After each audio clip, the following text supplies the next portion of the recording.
مساء الخير. سنة 5، ازيكم عاملين ايه؟ في حد سامعني؟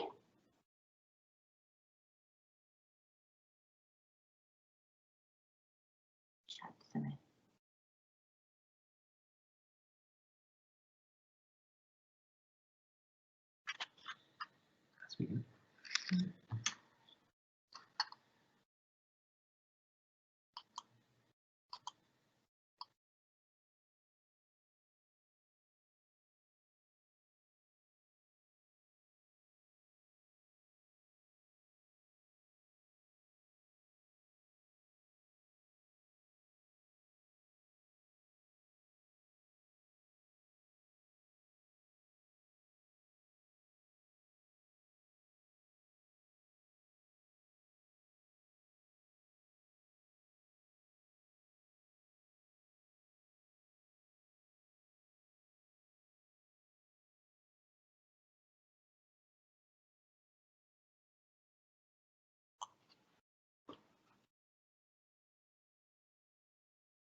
طيب انتوا شايفيني كده ولا ايه؟ ممكن نكتب في الشات لو سمحت. طيب هنبدأ النهارده بقى نتكلم عن الكف والهيموبتيسيس. انا اسمي دكتورة مها عاصم حسين، استاذ مساعد امراض باطنة.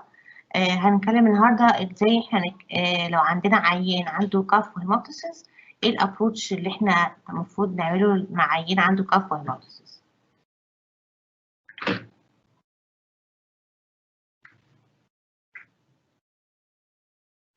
طيب اول حاجه الديفينيشن، هناخد الديفينيشن بتاع الكف اللي هو ايه. كف is a defensive mechanism aiming at expulsion of secretion or inhaled particles from the respiratory tract. طيب الكف عندنا الافرنت بتاعه الفيجاس، والسنتر بتاعنا عارفين ان الكف كل السنتر بتاعه المضله، والافرنت الفرينك ايه نيرف، الفرينك نيرف. طيب يبقى ده الديفينيشن بتاع الكف. تاني حاجه الاتيولوجي، عندنا 3 انواع من الكف. اول حاجه الريفلكس كف، تاني حاجة السنترال كف، تالت حاجة الهستيريكال أو السايكوجينيك كف. طيب إيه هو بقى الريفلكس كف؟ أول حاجة هنتكلم عليها اللي هو الريفلكس كف، اللي هو يبقى فيه irritation للفيجال إيه ريسبتورز. أول حاجة طبعا، أول حاجة مهمة في الكوزز بتاعتها respiratory كوزز. طيب هنبدأ بالاناتومي كده، هو زي ما احنا ماشيين بالفارنكس وبعدين اللارنكس وبعدين التريكيو برونكيال وبعدين ايه البارينكيماتس لانج ديزيز واخيرا البلورال ديزيز. طب ايه الحاجه اللي تعمل لي اريتيشن اوف فيجا ريسبتورز بيكون ريسبيراتوري؟ طبعا اهم حاجه ريسبيراتوري كوزز. فارنجيال ديزيز زي الكوزز بتاعتها فارنجايتس، كلنا جالنا فارنجايتس، تونسيلايتس، ألسرز، تيومرز، بوست نيزل ديسشارج. ايه الفيتشرز بتاعتها؟ انها تبقى painful, non-productive and may be accompanied by nausea and vomiting. طيب تاني حاجة الرينجر ديزيز اللي هو causes أي foreign body، برضو لو في inflammation في اللارynx اللي هو laryngitis أو ulcers أو tumors. الفيتشرز بتاعتها إنها usually paroxysmal, painful, barking and may be accompanied by hoarseness of voice or stridor. tracheobronchial بقى disease، عندنا tracheobronchitis اللي هي الأكيوت أو chronic، bronchiectasis أو bronchial asthma، bronchial tumors أو pressure on the bronchus by causes of mediastinal syndrome اللي هو tumor. حاجة اسمها mediastinal syndrome دي بيبقى فيها لو أي حاجة في الميدياستاينم دوت كبرت زي تيومر ليمف نود أو حاجة عملت ضغط على البرونكس ممكن تعمل لي كف. طيب بارينكيماتس لانج ديزيز بقى اللي هو النيمونيا، الابسس، التي بي. اي حاجه بقى في اللنج بارينكيما نفسها، اي حاجه زي نيمونيا، ابسس، تي بي، كولابس، فايبروزس، انترستيشال بالمونري ديزيز او بالمونري انفكشن. طيب خامس حاجه اللي هي بلورال ديزيز، اي حاجه تعمل irritation، تعمل بلوريزي، افيوجن، نيموثوركس، هايدرونيموثوركس and pleural fibrosis. طيب يبقى دي respiratory causes of the reflex cough. ايه بقى الاكسترا ريسبيراتوري كوزز؟ اول حاجه عندنا كارديوفاسكولار ديزيز، ودي تاني اهم حاجه بعد الريسبيراتوري كوزز. احنا قسمنا الكوزز اللي عندنا الريسبيراتوري والاكسترا ريسبيراتوري، ده اهميه الريسبيراتوري كوزز في الكف. يبقى اي حاجه بقى بعيده عن الريسبيراتوري او اكسترا ريسبيراتوري زي الكارديوفاسكولار ديزيز، اي حاجه يعني pulmonary condition on left side heart example left ventricular failure and mitral stenosis, pulmonary embolism, pressure on a bronchus by aortic aneurysm أو artery pulmonary artery aneurysm أو massive pericardial effusion or huge left atrium.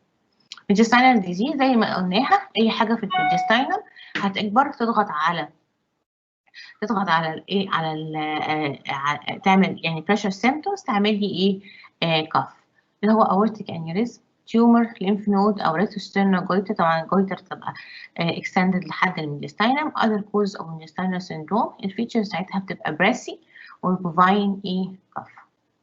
طيب ايه الاذر causes بقى اللي ممكن من abdominal causes أي حاجة تعمل subphrenic abscess تعمل لي irritation meningeal causes meningitis subarachnoid hemorrhage oral causes زي ايه otitis media or external. يبقى ده حاجات بالريفلكس كف. يبقى تاني الريفلكس كف أول حاجة عندنا ريفلكس كف وعندنا central كف وعندنا ايه hysterical اللي هو psychogenic ايه كف. طيب يبقى respiratory cause أول حاجة في الريفلكس كف اللي هو respiratory causes وقسمناها حسب الاناتوميكال سايت pharyngeal laryngeal tracheobronchial ايه parenchymatous lung disease أو pleural disease أو extra respiratory causes cardiovascular disease أو intestinal disease أو other بقى causes. طيب.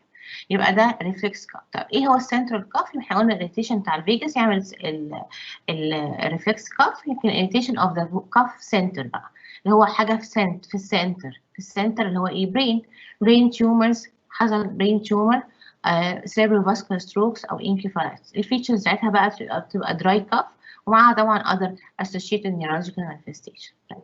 تالت حاجة الهيستيريكال دي psychogenic cough وطبعا دي بتحصل في الناس اللي هم عندهم psychological problems دايما بتبقى في young females وتبقى dry و barking cough occurring in front of the audience طبعا to gain attention بتاع people وعشان تبقى فيه شوية اهتمام. يبقى ده central cough وده الهيستيريكال cough.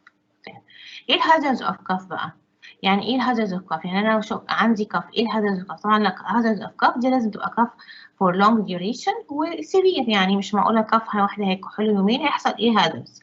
طبعا دي معناها ان هي كرونيك كاف. طب ثوراسيك بقى لو في عيان مثلا COPD وعنده pulmonary بولا او بلابس ممكن ترابشر وتحصل نيموثوركس. نيموثوركس يعني ايه؟ اير في الثوركس او stress fracture of ribs لو عينه osteoporosis او osteopenia ولا اي حاجه يحصل ايه fracture في الريبس او precipitate rupture of aneurysm اي aneurysm بقى موجود اي cough هيعمل increase البريشر يحصل rupture الانيوريزم او recurrent cough may play a role in the pathogenesis of emphysema. في ناس بيقولوا ان في الانفيزيما الباثوجينيسيس بتاعها ان الكرنت cough ده بيزود الباثوجينيسيس of emphysema. emphysema اللي هو ايه؟ اللي هو dilatation في البرونكاي فالكرنت كاف بتخلي ايه يحصل ايه انكريز في الايه في الانفيزيما. طيب ده ثوراسيك. اكسترا ثوراسيك بقى اي حاجه هتزود البريشر صح؟ انكريز انترا ابدومينال بريشر يحصل هيرنيا يحصل prolapse of rectum or uterus يحصل stress incontinence of urine and maybe stools. increase intraocular pressure يحصل برضه نفس الحكايه retinal او subconjunctival hemorrhage او retinal ايه detachment. طيب increase intracranial pressure كان في increase intra abdominal intra ocular intra ايه cranial ايه pressure. برضه نفس الحكايه لو انا عندي aneurysm او angiomatous malformation يحصل ايه precipitation of ايه or rupture of this aneurysm او malformation leading to subarachnoid or cerebral hemorrhage او cough syncophus الاولد ايج لو حصل لهم كفش ويحصل لهم attacks of cough ممكن يحصل له سينكوب. ومن اسباب السينكوب من اسباب السينكوب الكف. insomnia and exhaustion مش عارف ينام طبعا عمال يكح مش عارف ينام وده الانسوميا تخليه exhaustion. طيب او dissemination of infection زي دلوقتي احنا في ايه في الايرا بتاع الكورونا يحصل ايه اي كف يحصل ايه dissemination of infection. طيب يبقى دي الهازارds اوف كف.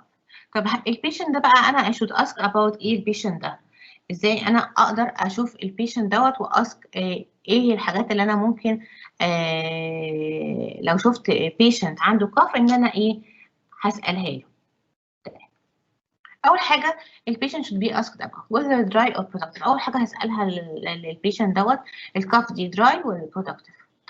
worse at what time of day يعني تبقى الصبح اكتر ولا بالليل اكتر ولا الظهر اكتر ولا اي وقت في اليوم تبقى more worse.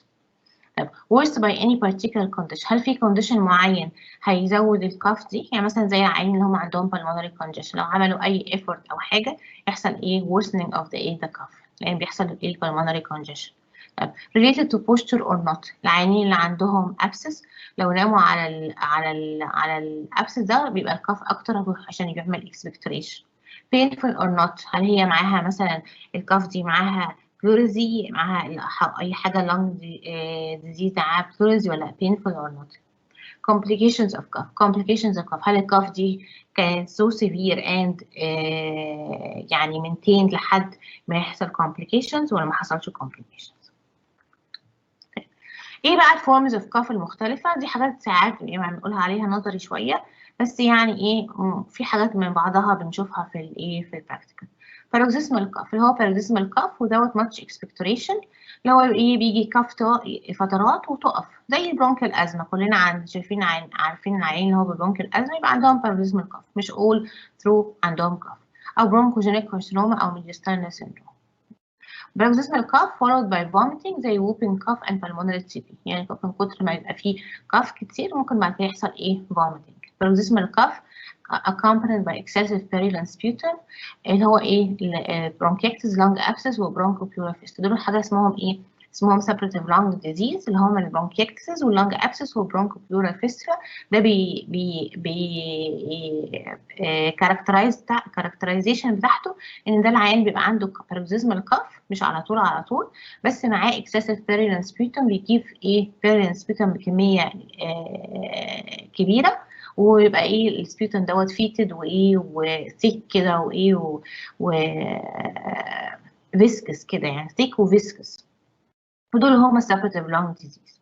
طيب ايه البراسي كاف بقى؟ الميدياستاينال تيومر and aortic aneurysm due to pressure. براسي كاف اللي هي عامله زي شويه ايه ميتاليك تون كده، هو غالبا حاجه بتبقى ايه ضغط على الايه على يعني بريشر على التراكيه هو اللي بيخلي ايه ان في ايه كاف، تبقى عامله زي الميتاليك ايه كاف. the cough accompanied with metallic ايه tone. bovine cough due to recurrent laryngeal paralysis or ايه irritation.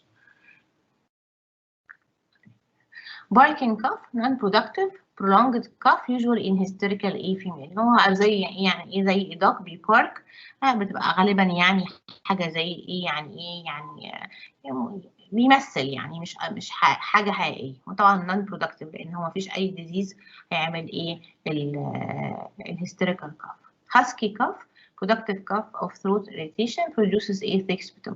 كلنا جالنا throat irritation وعارفين الهاسكي cough اللي هو صوت منبوح كده على الاخر، الكاف تبقى فيها ايه بحه كده. بلورال كاف دي بتبقى ايه عشان في ديزيز في البلورا، فدي ديزيز اي ديزيز في البلورا هيعمل لي بلوريزي لو انا عملت اي inspiration او expiration التو layers of the pleural اللي هم البرايتال والايه والفيسرال هيموف over each other وده هيعمل لي pain. فالبلورال كاف دي بتبقى very painful، فتبقى short suppressed dry cough، لان ايه يجي البيشنت يحاول الكاف يبقى ايه يجي له ايه pain فيحاول ايه suppress الايه كاف دي short و suppressed. meningeal cough دي احنا قلنا حاجه في السنتر بتبقى dry و accompanied by meningeal ايه irritation. يبقى دي الايه forms of cough اللي هم paroxysmal cough, breathy cough, bovine cough, barking cough, husky cough, pleural cough او meningeal ايه cough. طيب احنا قلنا بقى ايه اهم حاجه ان ايه يكون في expectoration صح؟ فالاكسبكتيشن مع الكاف دوت احنا فاكرين لو هنسال عن الكاف whether dry or productive، يعني ايه لو اللي هو عندها productive يبقى هيجيب expectoration. ماشي؟ طيب ايه بقى اللي انا ممكن اساله لو انا لقيت العيان عندي كاف وعنده اكسبكتريشن؟ انا لازم اخد الاكسبكتريشن دوت واحاول انالايز شويه ايه السيمبتوم دي زي amount of sputum produced per 24 hours و how many sputums per day. ودي قلناها مهمه لان عيانين اللي هم عندهم suppurative lung disease بيجيبوا huge amount of ايه في sputum، فاساله يعني ايه او يقدر يقول لي amount of sputum produced per 24 hours ولا how many sputums per day. الكالر في حاجات معينه فيها كاركترستكس معينه زي مثلا قالوا اللوبر نيمونيا بيبقى راستي سبيوتم عامل زي المصدي كده. طبعا دي حاجات يعني ايه يعني برضو ايه نظريه شويه. اميبيك لانج ابسس ما بقناش نشوفه دلوقتي، بقى نشوف فيسوس ايه سبيوتم. في البرونكال كارسينوما مثلا بيبقى ريد كارنت جيلي سبيوتم. في السابروتيف لانج دي سايلينها بيريلنت وايه وهيوج اماونت اوف سبيوتم. طيب البرونكايتس بقى والبرونكيال ازمه كلنا عارفين اللي هو الوايتش ميكويد سبيوتوم. يقول لك يا دكتور انا بكح كحه السجاير ايه البيضه كده ايه بيضه وما فيهاش ايه ما فيهاش بلغم كتير. طيب البلمونري فينس كونجيشن ده اللي احنا قلنا عندهم ليفت سايد هارت فيلير واللي بنشوفهم برضو بيبقى سبيوتوم ايه فروثي كده في رغاوي عشان ايه كونجيشن. طيب واخر حاجه بسالها في البلاد والمهمه جدا هي whether قصدي في الكلر whether blood tinged or not ودي مهمه جدا.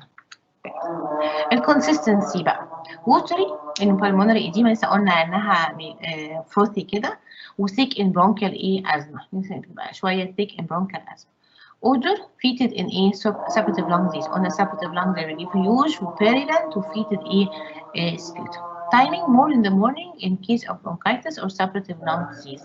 Pulmonary TB more by night in cardiac asthma and pulmonary venous condition.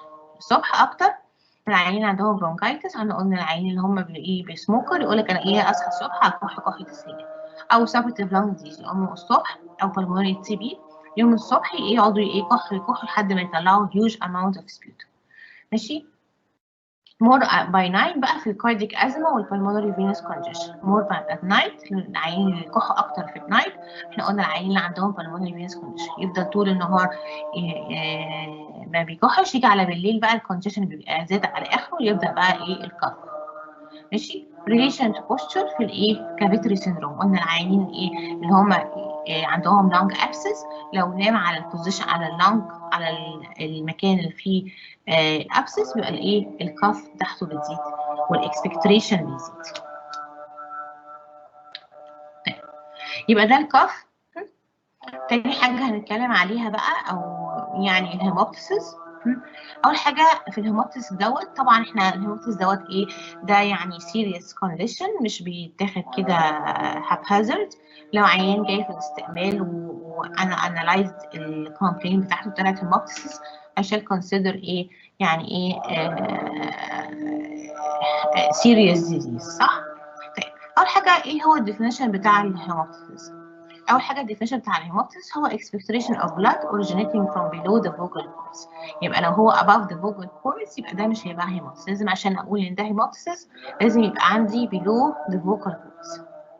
It may occur in the form of blood streaked or blood tinged sputum or frank hemolysis.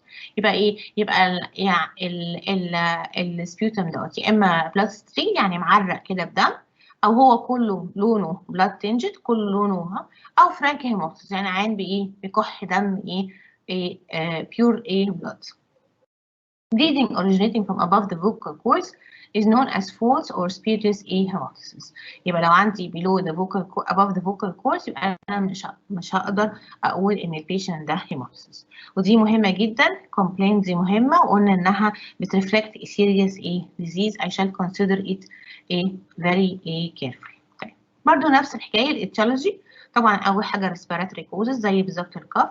هنمشي برضو بالاناتوميكال laryngeal tracheobronchial pulmonary دول ايه اللي هم الايه respiratory causes. اللارنجال طبعا بقى حاجات بقى سيريس طبعا مش لارنجايتس بقى زي الكف والحاجات اللي هي اللي احنا خدناها المره اللي فاتت الكف. لا ده بقى tumors severe inflammation وinhaled foreign body. طبعا inhaled foreign body يعني قاعد for فتره يعني for long time مش بس كده يعني for short time. tracheobronchial bronchogenic carcinoma bronchial adenoma bronchiectasis acute and chronic bronchitis very rare inhaled foreign body. pulmonary زي pulmonary infection طبعا infection serious infection زي TB lung abscess pneumonias اللي هي بتبقى اكتر اللي هي زي aspergilloma والحاجات دي مش النيمونياز اللي هي يعني serious pneumonias. pulmonary infection او تروما حصل تروما pulmonary hemosiderosis pulmonary AV malformation او حاجه اسمها good pasture syndrome. good pasture syndrome ده حاجه autoimmune disease بيحصل فيه حاجات زي حاجه vasculitis كده inflammation في الفيسلز والعيان يجي يعمل الكومبلين بتاعته ان هو عنده هيموبتسيس ويبقى عنده renal affection يبقى عنده other autoimmune manifestations. cardiovascular causes بقى pulmonary congestion due to the left side heart failure example mitral stenosis and left ventricular failure طبعا بيبقى severe left ventricular failure يجي بهيموبتسيس. pulmonary edema عيان دخل بpulmonary edema whether cardiogenic and non-cardiogenic. cardiogenic يعني جايه الكوز بتاعها من الهارت، او non-cardiogenic اللي هي ايه other مثلا حاجه respiratory disease او حاجه وعمل لي non-cardiogenic ايه pulmonary edema او حتى شوك. rupture of aortic aneurysm rupture في bronchus فده very rare، او severe hypertension وده برضو مبقناش نشوفه قوي.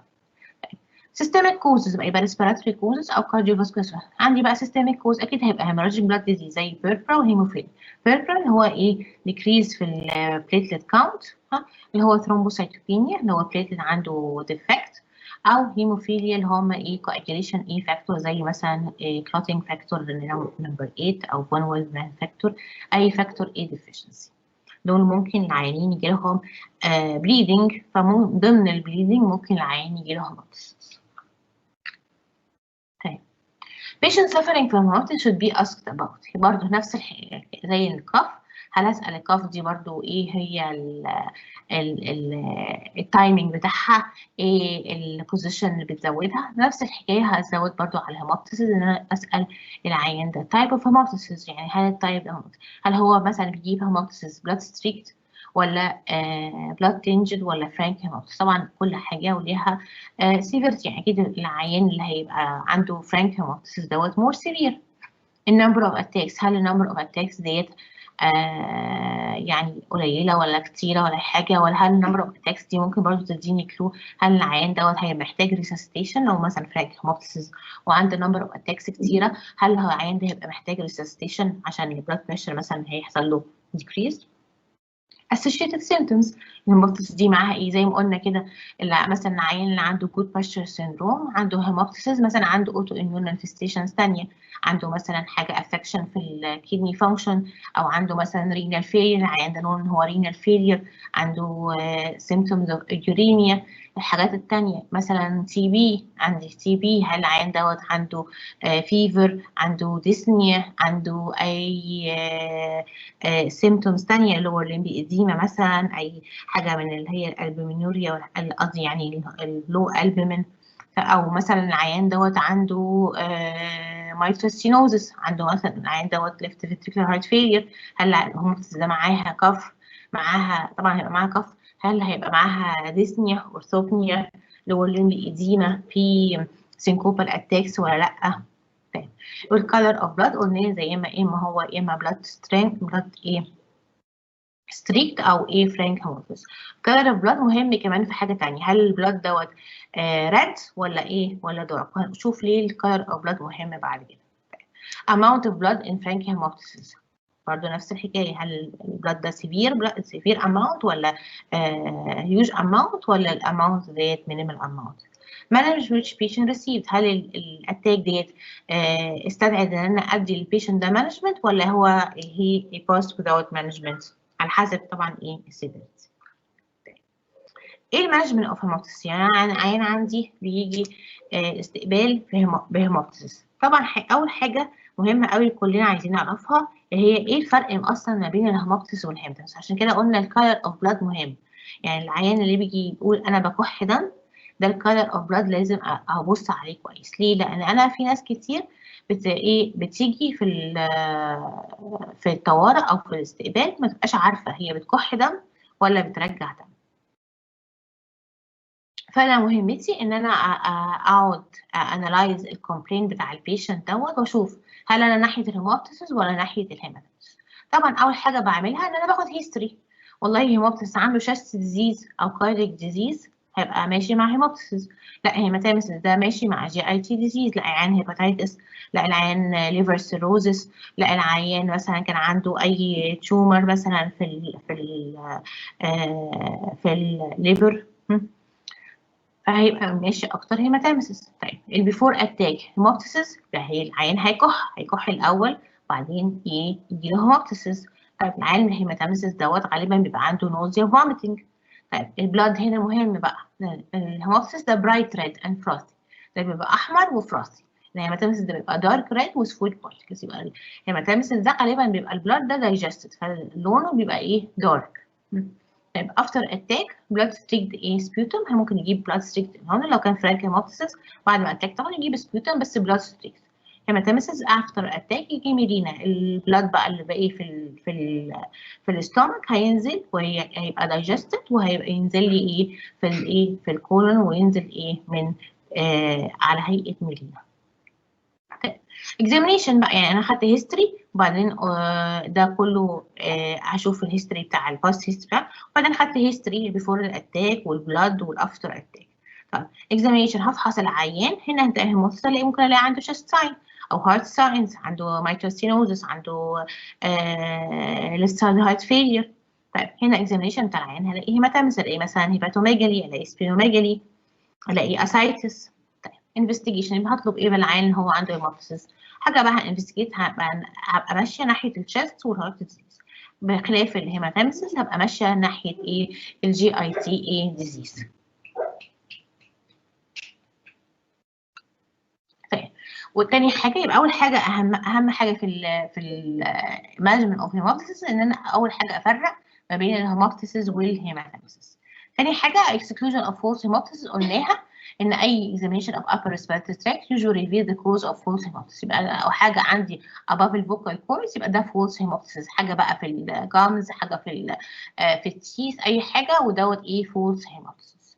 ثالث حاجه detection of the cause of hemoptysis يبقى انا اول حاجه فرقت ما بين الهيموبتسيس والهيماتيمسيس. تاني حاجه انا exclude الفولس hemoptysis. تاني حاجه بقى احاول ادور على cause of ايه الهيموبتسيس. طبعا هعمل فلويد كلينيكال ايفالويشن طبعا including الهيستوري تيكينج زي ما قلنا كده الهيستوري تيكينج والفيزيكال اكزامينيشن.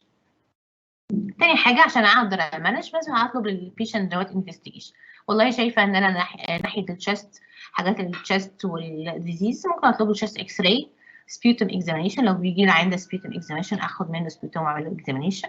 برونكوسكوبي او برونكوجرافي برونكوسكوبي لو مثلا عيان عنده تي بي مثلا وانا شاكه هاخد اعمل مثلا كلتشر او اخد اسمه ايه دوت فلويد واعمل له اناليسيس زي النيلسون ستين او حاجه.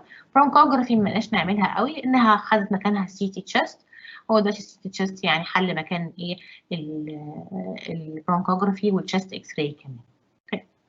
او لو العيان ده عنده بقى حاجه في الكارديك هعمل له كارديك انفستيجيشن اي سي جي اشوف مثلا عنده ليفت فنتريكولار انلارجمنت مايترال ستينوزس مثلا عنده شوف الاتريوم بتاعه اي حاجه الاي سي جي او الايكو كارديوجرافي او اعمل له ايكو كارديوجرافي واشوف الفالفز واشوف الريجوليشن في ستينوزس. او لو ايه يبقى انا كده شفت الشست ايه كوزز وشفت الايه الكارديك ايه كوزز الحاجات دي. اول حاجه لو تفتكروا احنا قلنا الكوز في هيموبتسيس يا اما ريسبيراتوري كوزز يا اما كارديولوجيكال كوزز يا اما ايه سيستميك كوز. السيستميك كوز العيان عنده هيموراجيك بلاد ديزيز زي ايه قلنا الثرومبوسايتوبينيك اللي هو عيان عنده ثرومبوسايتوبينيا يعملوا سي بي سي الاقي ثرومبوسايتوبينيا ايه عنده النمبر اوف platelets decrease او اطلب له coagulation ايه بروفايل زي clotting factors والاقي عنده اي ديفكت في اي coagulation factor على حسب ايه الديزيز اللي عنده. يبقى دي المانجمنت اوف ايه هيموبتسيس. اخر حاجه بقى هنتكلم عليها تريتمنت. اول حاجه طبعا هتريتمنت اوف ذا كوز يعني مش هقدر انا اعالج الهيموبتسيس بس اول حاجه لازم اعمل التريتمنت اوف ذا كوز. لكن في حاجات معينه اللي هو العيان دوت جالي بماسيف هيموبتسيس يعني ماسيف هيموبتسيس دي بقى هتريكواير ان انا سبيشال ايه لاينز كده ان انا اعمل العيان ده هوسبيتاليزيشن وريست ان بيت احاول اعمل له سيديشن شويه عشان اقلل الهيموبتسيس اللي عنده. لو هو محتاج طبعا هعمله سي بي سي واشوف لو الهيموجلوبين عنده فيه ديكريز او فيه ديفكت اديله بلاد ترانسفيوجن. لو والله الهيموبتسيس دوت والبلاد اللوست دوت عمل لي ديكريز بقى في البلاد بريشر والبلس بقى تاكيكارديا كده يبقى هخش بالانتي شوك ميجرز اديله بقى فلويدز على حسب بقى ايه الستيتس بتاعه يبقى انتي شوك ميجرز على حسب الهيموبتسيس ديت الماسيف هيموبتسيس ديت افكتد ازاي الفيتال ساينز بتاعت البيشنت دي. اخر حاجه كنترول اوف بليدنج طبعا الحاجات دي مبقاش نعملها بس يعني راديوثيرابي ان برونكال تيومرز بيعملوا راديوثيرابي ان برونكال تيومرز او برونكال ارتري امبوليزيشن. عيان بقى اللي عندهم برونكال تيومر زي برونكوجينيك كارسينوما او حاجات ديت لو عيان عنده برونكوجينيك كارسينوما الهيموبتسيس ده مش عايز يقف كانوا زمان بيعملوا راديوثيرابي او يخشوا ويشوفوا فين الارتري اللي هو البرونكال ارتري اللي بيبليد بيعملوا لها امبوليزيشن. طبعا مع الكيموثيرابي والراديشن والحاجات دي ما بقوش يلجأوا للحالات دي قوي. بس كده Thank you.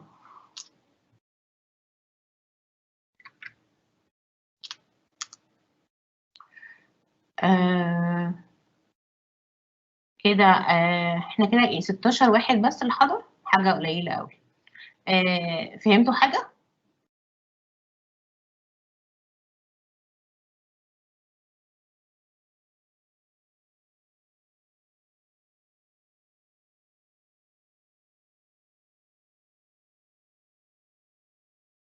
سنة 5 انتوا سامعيني ولا كلكم مشيتوا خلاص؟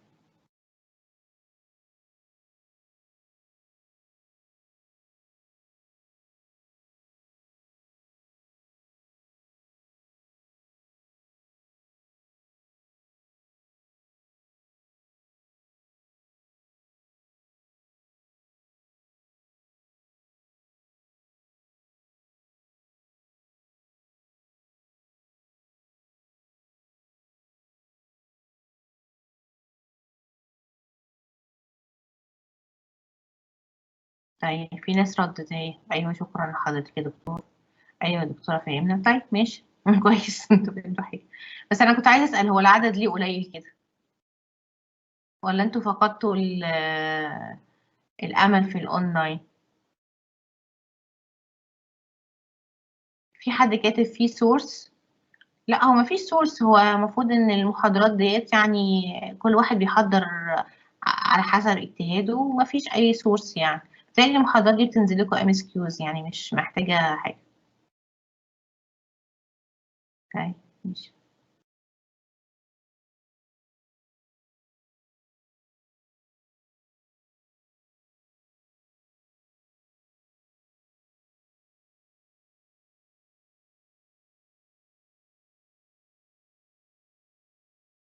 طيب